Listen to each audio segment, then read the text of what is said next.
Ni Bwana, ni Bwana, ni Bwana asifiwe. Amefufuka, kifo anaweza. Bwana Yesu asifiwe. Na Bwana Yesu asifiwe sana. Ukili kwamba Yesu Bwana Yesu anajiandaa kuja kuchukua kanisa. Siku yote ambayo ataambiwa na Mungu aje kuja, atakuja. Kariri sikuri ya kasiku. Bwana Yesu anakuja, jiandae. Bwana Yesu anakuja, jiandae. Mbingu inajiandaa. Jiandae, Bwana Yesu anakuja. Bwana Yesu anakuja. Katika mpango wa Bwana Yesu kuja, shetani naye anatengeneza mfano wa Bwana Yesu kuja. Anatengeneza mfano uli kuwarubuni watu wengi ambao wanajua kwamba Bwana Yesu atakuja, lakini anawatengenezea mfano wa uongo. Kama kwenye Biblia ilivyosema kwamba kutakuwa kuna watu watakaosema kwamba ni Makristo, kwamba Kristo yuko huku, Kristo yuko huku, njoo. Kristo amekuja, yuko huku, njoni. Lakini ikawa sio. Kristo mwenyewe anakuja. Anasema tuangalie, tusidanganywe na kuitwa kwamba Kristo ameshuka yupo huku, Kristo ameshuka yupo huku. Hapana, yeye atakapokuja utaratibu wake ni kwamba atakunyakua pale pale ulipo. Itakuwa kama sumaku. Yeye atafika mawinguni, atakunyakua kutokana na utakatifu wako, utanyakuliwa tu pale ulipo. Haina haja ya kukusanyika kwenda sehemu fulani kwa ajili ya kunyakuliwa. Jihadhari, tujihadhari. Yesu anarudi, kwa makini. Ni wakati wa agano jipya. Yaani namaanisha hivi, kuna makubaliano mapya katika ulimwengu wa roho ambao ibilisi ameamua kutumia pamoja na vikao vyake. Wameamua kutengeneza, kuachilia kitu kingine wakati huu. Hivi vitu vilishapangwa muda mrefu. Washapanga muda mrefu. Ila ni wakati huu sasa wameamua kuachilia haya makubaliano. Sasa waabudu mashetani watakuwa wanaonekana tu hadharani, itakuwa inaonekana ni kitu cha kawaida tu kwamba huyu anaabudu shetani, huyu anaabudu sehemu fulani. Na wala itakuwa sio kitu cha ajabu. Sana sana ukianza kumsema vibaya inaweza kukuletea madhara. Bwana Yesu asifiwe. Yesu anasema tujihadhari.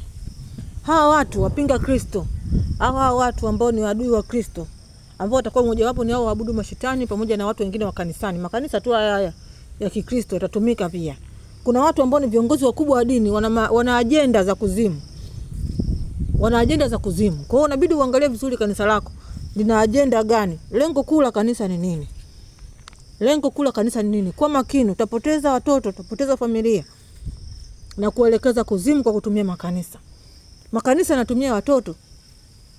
Kuna baadhi ya makanisa yatatumia watoto. Watoto watakusanywa wengi, watafundishwa utii, watafundishwa kuwa na tabia njema, mavazi mazuri. Ukiwaona tusema hao watakatifu kabisa. Lakini ajenda kuu ya wanaofundisha sio hiyo. Ajenda kuu ya wanaofundisha ni kufundisha utii, ili wakati wanataka kuweka vitu vyao viovu waweze kuviweka kwa mara moja. Malengo makuu ni kuchukua kundi kubwa kulipeleka kwa ibilisi. Kwa hiyo wazazi tunapopeleka watoto mashuleni, Sunday school au madarasa yote yanayofundisha dini, sio kama zamani kipindi kile hapa nyuma tu, japo bado inaendelea kidogo.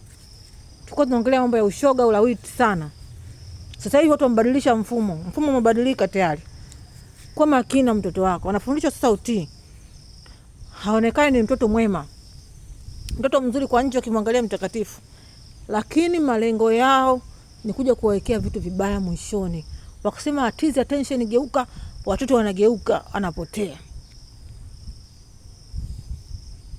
Kwa makini na unapompeleka mtoto wako kufundishwa.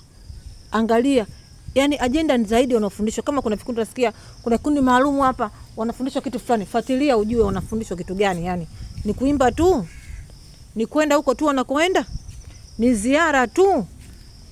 Au kuna ajenda gani? Kwa hiyo sasa hivi mpango umehamia kwenye kufundisha watoto mpaka vijana.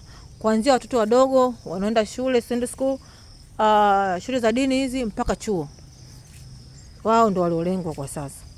Ila hawa wadogo wamefundishwa kwanza utii, ili wakati tu kuweka vitu vyao wanaweka inakuwa ni rahisi sana. Lakini hii yote ni katika mpango wa Yesu anataka kurudi.